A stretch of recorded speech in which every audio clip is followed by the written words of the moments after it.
membahas tentang babi. Tapi bukan karena selama beberapa hari ini ada menu babi di dalam masakan kami di rumah. Bukan tentang babi yang dimasak. Tetapi bagaimana kita bisa belajar 3S dari seekor babi. Nah, teman-teman, kita buka dulu dari 2 Petrus 2 ayat yang ke-22. 2 Petrus 2 ayat ke-22. Saya akan bacakan dan teman-teman bisa mengikuti. 2 Petrus 2 ayat yang ke-22. Bagi mereka cocok apa yang dikatakan peribahasa yang benar ini. Anjing kembali lagi ke muntahnya dan babi yang mandi kembali lagi ke kubangannya. Nah, teman-teman, suatu hari ada seorang penjudi berat yang baru bertobat. Kemudian dia hidup baru, penuh semangat gitu ya, penuh kemenangan. Nah, biasanya kalau orang yang baru bertobat ini jatuh cinta mula-mula begitu ya, penuh semangat. Nah, dia terus-terusan diganggu oleh teman-temannya yang lama. Pengen ngajak lagi bermain judi, pengen lagi ayolah sedikit aja gitu ya. Kumpul-kumpul doang, nongki nongkrong doang, lu gak usah main gak apa-apa gitu ya. Nah, satu kali ketika setelah berminggu-minggu, berbulan-bulan dia terus-terusan menolak, akhirnya ada rasa gak enak. Kita kan manusia suka begitu ya. Aduh gak enak deh, nolak melulu, ntar gua gak punya temen begitu kan. Nah, akhirnya dia ikut, dia setuju, ya udahlah, cuma nongkrong, sekedar kumpul sama temen, apa sih salahnya? Yang penting kan gue nggak main gitu kan. Nah, di dalam di hati dia juga ada niat, jangan nanti ada waktu gue injilin biar semua bertobat nih, merasakan kasih Tuhan seperti hati gue begitu. Nah, karena dia baru bertobat, perlu waktu untuk bertumbuh, perlu waktu untuk mengenal firman Tuhan, imannya belum terlalu kuat, sehingga lama-lama dia yang terseret kembali berjudi. Awalnya menit-menit pertama cuman ngeliat, menit-menit berikutnya mulai gatel tangannya. Lu kok main salah melulu sih, bukan yang itu jalannya yang begini. Setengah jam berikutnya dia udah langsung senggol temennya, salah jalannya, bukan begitu. Berjam-jam kemudian lama-lama di situ dia mulai bilang, udah geser deh, gua aja sini yang main, lu kalah melulu. Akhirnya dia terjatuh lagi, kembali lagi berjudi. Nah, untungnya Roh Kudus berbicara dengan kuat di dalam hatinya, sehingga dia diingatkan dengan sebuah pertunjukan ada seekor babi yang hebat. Babi ini dikasih baju yang bagus, kemerelep, didandanin, wangi, bersih begitu ya. Lalu bisa disuruh-suruh melakukan atraksi tertentu. Disuruh ngambil huruf, bentuk huruf B, A, B, I. Dia bisa ambil huruf B, A, B, I. Dia susun dan kemudian penonton bertepuk tangan. Disuruh jalan dengan 2 kaki belakang, dia juga bisa begitu ya. Disuruh bersalaman dengan penonton, wah semua berebutan pengen salaman sama babi. Seperti kalau kita ke Ancol, berebutan pengen dicium sama lumba-lumba begitu ya. Babinya sangat bersih, kukunya mengkilap, pakaiannya bagus dan rapi terlatih. Tapi ketika pertunjukan selesai dan babi itu dikembalikan ke kandangnya, backstage begitu ya. Nah, orang ini ngintip, dia melihat apa sih yang dilakukan oleh si babi ketika tidak sedang ada di dalam pertunjukan. Ternyata babi ini sama, dia dibukain lagi bajunya, kemudian dia langsung berguling-guling di lumpur, dia langsung nyemplung lagi ke kubangan lumpur. Yah, namanya juga babi, didandanin, dibersihkan sebagus apapun, tetap kembali kepada kesukaannya, yaitu berkubang di lumpur. Tapi kita, orang-orang Kristen, kita bukan babi. Kita sudah ditebus, kita sudah dimerdekakan dari dosa, menjadi anak-anak Allah. Lalu apa yang harus kita lakukan? 3S. Yang pertama, stop. Kembali ke kehidupan yang lama. Stop kebiasaan buruk yang lama. Jangan lagi senang hidup di dalam dosa. Bahkan kita menikmati dosa. Enggak. Tidak ada jalan lain untuk mematikan kebiasaan yang lama dan menggantikannya dengan kebiasaan yang baru selain daripada disiplin. Aduh, capek deh dengar kata disiplin, lagi liburan begini di rumah, disiplin. Selama ini mungkin kita mendengar ungkapan bahwa kebiasaan yang baik itu terbentuk kalau kita lakukan terus-menerus selama 21 hari. Contoh, kalau kita tidak terbiasa untuk Sikat gigi sebelum tidur malam, konon katanya kalau kita lakukan setiap malam selama 21 hari, maka kita otomatis akan terbiasa. Ini hasil pengamatan dari Dr. Maxwell Maltz. Dia seorang ahli bedah plastik tahun 1960-an, dan dia mengalami bahwa orang yang diamputasi bagian tubuhnya itu perlu waktu 21 hari kurang lebih untuk bisa beradaptasi. Nah, itu tergantung bagian organ mana yang anggota tubuh mana yang diamputasi. Nah, hasil penelitian terbaru dari Philippa Palali, University College London, dan dia mengatakan bahwa kurang lebih diperlukan waktu 66 hari tergantung tingkat kebiasaan baru apa yang akan diubah tersebut. Nah, teman-teman, kalau kita melihat 21 hari, 66 hari, rasanya kok lama banget begitu ya. Saya mencoba untuk kembali berolahraga di rumah begitu, menggunakan aplikasi cuma 7 menit 30 hari. Aduh, lama banget ya, hari pertama, hari kedua, hari ketiga, menuju ke 30 hari kok lama banget gitu ya. Tapi ketika kita mau berubah sebagai orang-orang Kristen yang sudah ditebus, dimerdekakan dari dosa kita, dengan kasih karunia Tuhan, kita pasti dimampukan untuk disiplin, untuk fokus, untuk tekun, berkomitmen, dan stop. Tidak mengulangi lagi hal-hal yang lama, yang buruk, yang dosa, yang sudah kita tinggalkan. Jangan lagi ada alasan karena kita lagi susah, lagi nggak ada uang, lagi nggak ketemu teman, lagi nggak ada kegiatan, lagi bengong-bengong doang, lagi banyak waktu. Jadi saya jatuh lagi ke dosa yang lama. Jadi saya nonton pornografi lagi. Jadi saya masturbasi lagi. Jadi saya buka-buka lagi buku-buku porno. Tidak, stop. Kita bukan babi. Jangan kembali kepada kebiasaan yang lama, apapun alasannya. Tuhan menyertai kita selalu dalam kondisi apapun. Di dalam pandemi ini sekalipun kita berada di dalam rumah terus-terusan, di dalam kamar terus-terusan, tidak ada orang menyertai kita, mata Tuhan tetap memperhatikan kita. Kasih karunia-Nya tetap membuat kita bertahan untuk kita stop, tidak kembali lagi ke kubangan dosa kita. Karena sekali lagi kita manusia yang sudah dimerdekakan oleh Tuhan, sudah diselamatkan, dan kita bukan babi. Stop kebiasaan yang lama, apapun alasannya. S yang kedua, apa yang bisa kita pelajari dari babi ini? S yang kedua, stop memakai topeng. Kita tahu ada lagu, buka dulu topengmu, buka dulu topengmu, begitu ya. Nggak ada orang yang suka memakai topeng begitu. Tapi bagi sebagian orang, ketika dia membuka topengnya, lalu orang akan bilang, mendingan pakai lagi deh topengnya, lebih serem aslinya, begitu katanya. Kita stop pakai topeng. Ada pepatah bilang, sepandai-pandainya tupai melompat, suatu saat dia pasti akan jatuh juga. Serapat-rapatnya bangkai dibungkus, suatu saat dia akan tercium juga bau busuknya. Nah, kalau kita tidak bertobat dengan sungguh-sungguh, kita hanya tampil baik di depan teman-teman kita hanya tampil baik di sekolah, kita hanya tampil baik di depan orang tua kita hanya tampil baik di depan pacar kita, maka akhirnya dalam kondisi-kondisi susah, terdesak, sesak, sendirian seperti ini, stres, depresi, frustrasi mulai kelihatan aslinya. Nah, babi yang didandani luar biasa cantiknya, indahnya pakaiannya, gemerlap tampil di depan penonton. Ketika tidak ada orang yang melihat, dia kembali lagi ke lubangan kumpur dosa. Karena apa? Karena memang dia babi, naturnya seperti itu. Tampil baik hanya untuk dilihat orang, hanya untuk dinikmati oleh penonton. Suatu kali ada seorang anak pendeta, dia bilang begini, Papa kalau sudah di mimbar, mendingan Papa jangan turun deh. Papa kalau di mimbar itu seperti malaikat. Tapi Papa kalau udah turun, setan aja takut sama Papa. Papa jahatnya luar biasa, kejam dan sadis.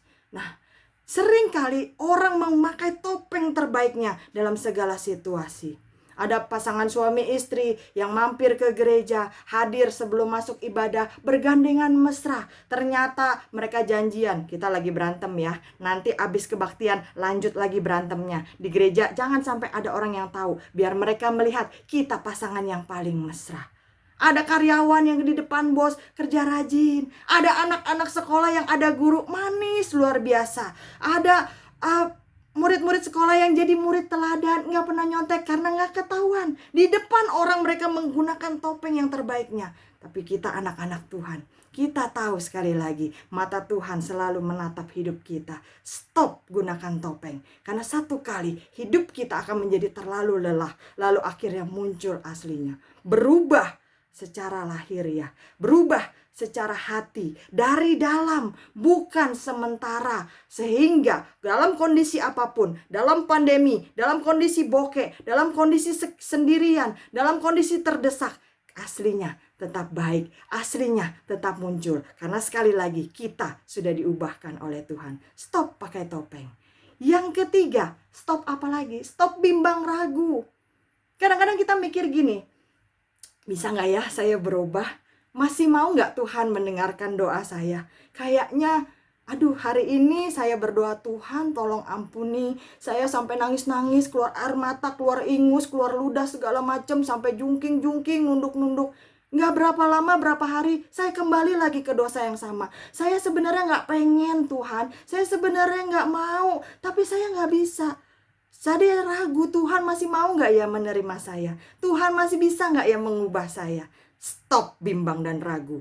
Bukan kuasa Tuhan yang kurang hebat untuk mengubah kita, tapi seringkali kita yang tidak serius untuk berubah.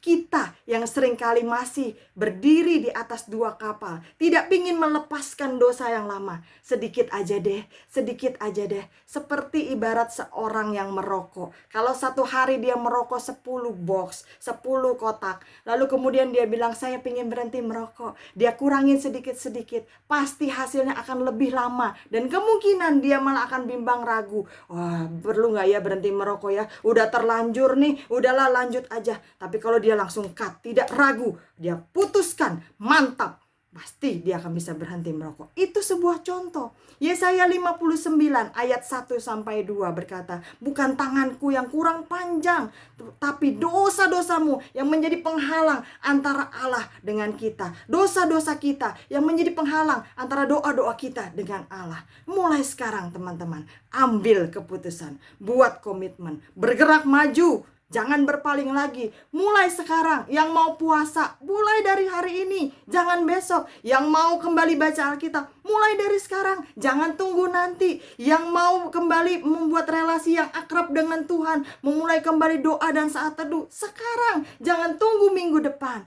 Jangan bilang, Tuhan nanti ya, kalau kondisi udah baik, kalau bisa ke gereja lagi, kalau bisa kumpul lagi, kalau perekonomian papi mami sudah membaik, saya akan. Jangan. Mulai dari sekarang, jangan bimbang ragu. Tuhan, saya mau berubah. Saya mau menghargai apa yang sudah Tuhan buat di dalam hidup saya. Saya mau pandang terus kepada Engkau, Sang Juru Selamat saya. Keputusan kita hari ini menentukan hidup kita yang akan datang. Bukan cuma masa depan kita selama kita hidup di dalam dunia ini, tapi lebih daripada itu, menentukan hidup kita di masa yang akan datang. Karena kita tidak selamanya hidup di dalam dunia ini. Kita akan pulang kembali ke rumah Bapa, atau kita akan masuk ke dalam penderitaan kekal. Hidup di dunia ini menentukan hidup kita yang kekal nanti. Akan kemana kita pergi?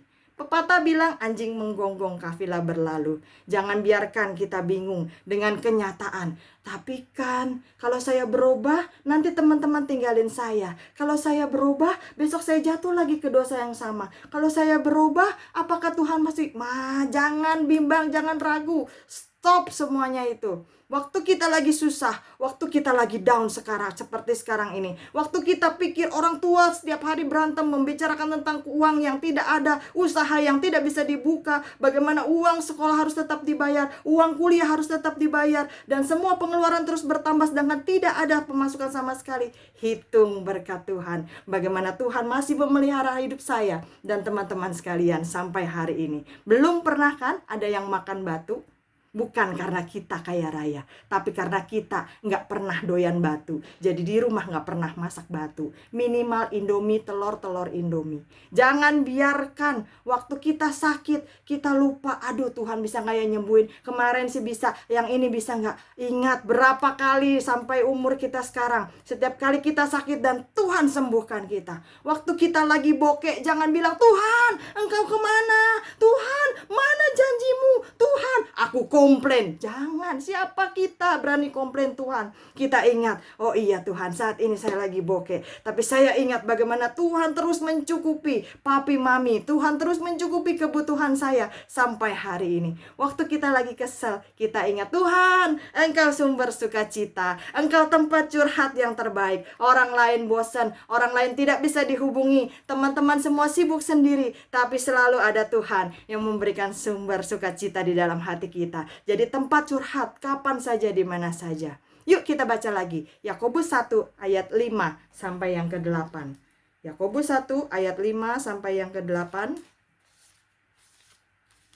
Yakobus 1 ayat 5 sampai yang ke-8. Saya akan bacakan bagi teman-teman. Teman-teman bisa mengikuti dari Alkitab masing-masing. Yakobus 1 ayat 5 sampai yang ke-8. Tetapi apabila di antara kamu ada yang kekurangan hikmat, hendaklah ia memintakannya kepada Allah yang memberikan kepada semua orang dengan murah hati dan dengan tidak membangkit-bangkit, maka hal itu akan diberikan kepadanya. Hendaklah ia memintanya dalam iman dan sama sekali jangan bimbang, sebab orang yang bimbang sama dengan gelombang laut yang diombang-ambingkan kian kemari oleh angin. Orang yang demikian janganlah mengira bahwa ia akan menerima sesuatu dari Tuhan, sebab orang yang mendua hati tidak akan tenang hidupnya. Jadi stop bimbang ragu. Tuhan tidak pernah kalah hebat dengan masalah kita. Tuhan tidak pernah kekurangan untuk bisa memberkati kita. Kalau satu pintu ditutup, dia pasti buka pintu yang lain. Kalau semua pintu ditutup, dia bisa buat pintu untuk kita. Jangan bimbang, jangan ragu. Kalau hidup kita bisa dia ubahkan, dia pasti akan selalu menyertai kita. Mari kita jalani hidup ini dengan sebaik-baiknya. Berjuang sekeras-kerasnya. Lakukan firman Tuhan sungguh-sungguh. Minta Roh Kudus untuk bimbing setiap langkah kita. Tinggalkan dosa-dosa kita. Jangan lagi berkubang, apalagi menikmati Tuhan. Enak nih, Tuhan tanggung nih, Tuhan gak bisa nih, stop. Jangan hidup pakai topeng, jangan hidup munafik. Justru saat ini kita bisa bina relasi dengan Tuhan. Kita bisa memperlihatkan kepada Tuhan kesungguhan hati kita. Kalau kita pakai topeng, capek, lama-lama pasti ketahuan. Jangan ragu, apapun yang terjadi, Yesus pasti menyertai kita. Amin. Jadi 3S yang bisa kita pelajari dari seekor babi sore hari ini. Stop kembali hidup kepada kebiasaan yang lama. Stop dosa-dosa kita, kebiasaan buruk stop. Bersama Yesus kita bisa. Yang kedua, stop pakai topeng. Saat ini adalah bagaimana kita membina relasi kembali dengan Tuhan. Tuhan melihat hati kita. Kita menunjukkan kesungguhan hati kepada Tuhan. Yang ketiga, stop bimbang ragu. Apapun yang mungkin kita ragukan saat ini, apapun yang mungkin kita tidak yakin saat ini, percayalah, Tuhan tidak pernah kalah hebat dari masalah kita. Don't look the bigness of your need, but look the bigness of your God. Jangan lihat besarnya masalahmu, tapi lihat betapa besarnya kuasa Tuhanmu sampai hari ini. Mari kita jalani sebaik-baiknya. Yuk kita berdoa.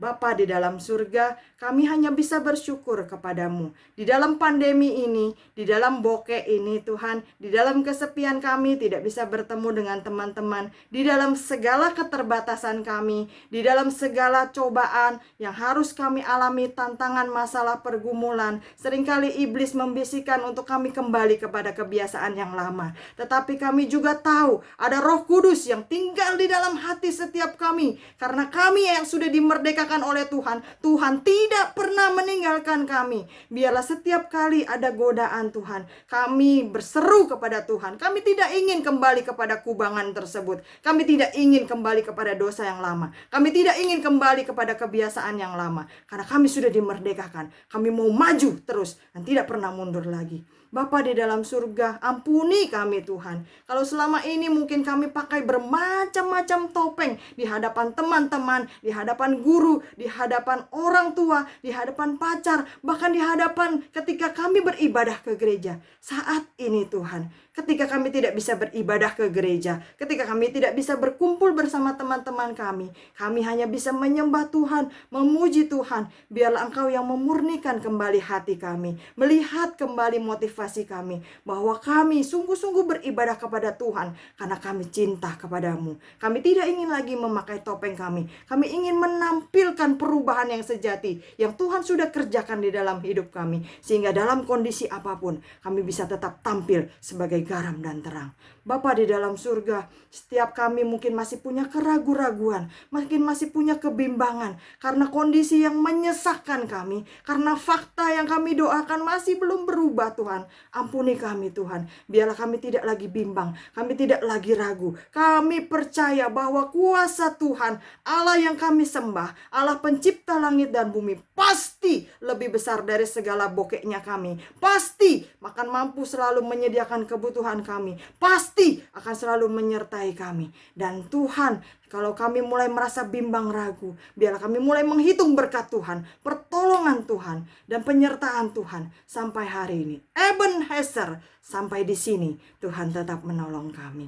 Terima kasih Tuhan untuk sebuah pengalaman singkat, pelajaran yang sederhana dari seekor babi. Biarlah Roh Kudus yang terus menjelaskan, terus mengingatkan kami bagaimana kami bisa menjadi pelaku firman yang baik dan bukan hanya sekedar pendengar saja. Dalam nama Yesus kami berdoa dan bersyukur. Bersama kita katakan amin.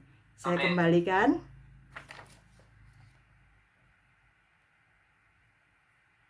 Thank you, TL, buat penyampaian firman-Nya. Tuhan Yesus memberkati.